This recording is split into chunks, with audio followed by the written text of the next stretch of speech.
Welcome back to 5 Minutes Smart. I am Liam, and today we are looking at a massive tug-of-war in the global economy. It is the clash between a surprisingly strong labor market and a sudden energy crisis. Hello, and I am Alice. We are deep diving into the dual impact of the March jobs report and the Iranian conflict. One side says the economy is booming, while the other side says our wallets are about to get hit hard. Alice, the jobs report from April 3rd was actually better than many economists predicted. We saw 178,000 non-farm payroll jobs added last month.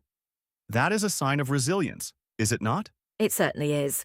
The unemployment rate also ticked down to 4.3%. On paper, it looks like the US economy is ignoring the recession warnings. But if we dig deeper, manufacturing and transportation are actually slowing down. So, while people are finding work, the foundation of the economy might be showing some cracks. And then we have the external shock, the conflict between Iran and Israel. This has sent oil prices through the roof. Exactly. Benchmark crude prices spiked because of supply fears in the Middle East. Energy is the ultimate cost driver. When oil goes up, everything from your groceries to your morning commute becomes more expensive. This energy volatility is exactly what the Federal Reserve was trying to avoid.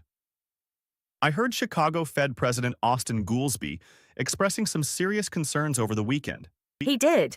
He warned that this energy shock could reignite inflation. If that happens, the Federal Reserve might have to delay the interest rate cuts everyone was hoping for this summer.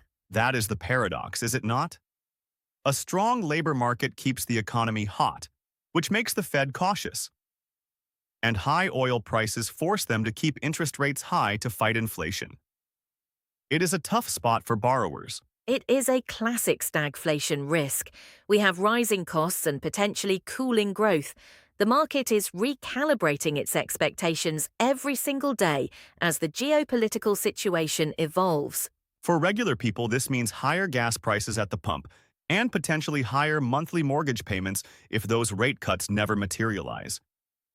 It feels like we are caught in a pincer movement. Precisely. We are moving from a focus on corporate earnings to a focus on geopolitical stability and energy security. The next few months will be critical for the direction of the global economy. Alice, it is time for our signature segment. Could you give us today's smart-sounding sentence that our listeners can use at their next social gathering? Of course, Liam.